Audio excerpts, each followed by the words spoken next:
Hal inilah yang menjadi pergunjingan dan perdebatan umat manusia yang terlalu gemar menonton ketika sudah keluar dari bioskop. Sudah banyak teori-teori gila yang saya baca dan lumayan membuat otak ini berasap. Tapi saya menemukan konklusi yang mungkin paling masuk akal untuk dibedah bersama. Selama film ini berjalan, kita diberitahu oleh para ilmuwan tersebut bahwa wormhole itu adalah hadiah dari mereka.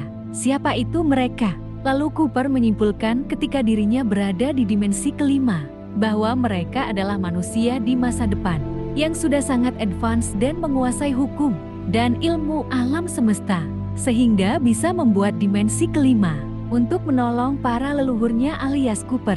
Tapi kalau Cooper tidak masuk ke black hole dan bumi tidak terselamatkan, lalu siapakah manusia di masa depan itu? Anda harus berpikir ala Terminator di sini. Kalau Kyle Reese tidak dikirim ke masa lalu, maka John Connor tidak akan pernah ada di masa depan.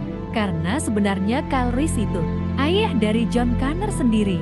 Intinya, manusia masa depan itu eksis. Karena Cooper bagaimanapun juga pasti masuk ke black hole dan mengirim pesan ke Maeve yang masih berumur 10 tahun. Hal itu adalah peristiwa alam yang tak mungkin tak terjadi. Karena kalau mengingat ke hukum Murphy yang terus-terusan disinggung dari awal film, hukum Murphy bukanlah sesuatu yang buruk akan terjadi, tapi yang akan terjadi maka terjadilah. Ini merupakan reaksi berantai yang sudah dipicu oleh Cooper sejak alam semesta terbentuk. Gampangnya adalah anomali aneh yang terjadi di kamar putrinya memang sudah menjadi garisan takdir bahwa Cooper suatu saat akan kembali lagi ke situ dan memberitahu putrinya bahwa kunci dari semua ini adalah pesan Cooper dari dalam dimensi kelima yang suatu saat akan diterjemahkan oleh putrinya sendiri. Tapi di ending, bumi tetap tidak terselamatkan dan manusia tinggal di stasiun luar angkasa ala film Elysium. Jadi siapakah manusia masa depan tersebut?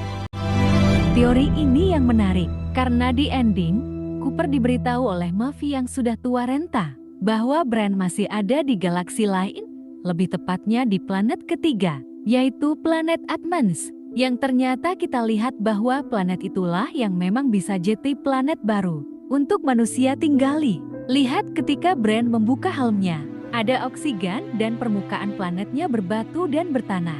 Itu membuktikan bahwa planet tetap berjalan, yaitu rumus gravitasi dan rangkaian lainnya berhasil dipecahkan oleh Murphy. Tapi plan B pun ternyata berhasil.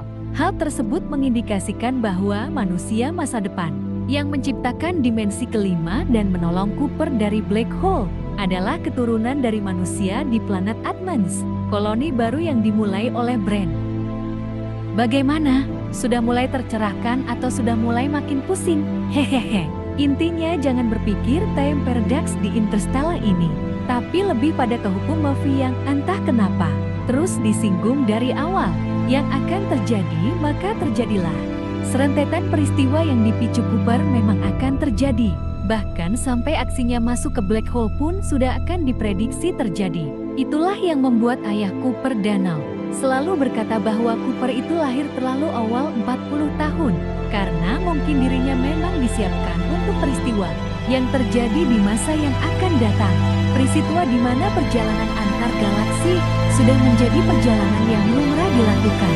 Dan Cooper adalah orang yang lahir untuk itu.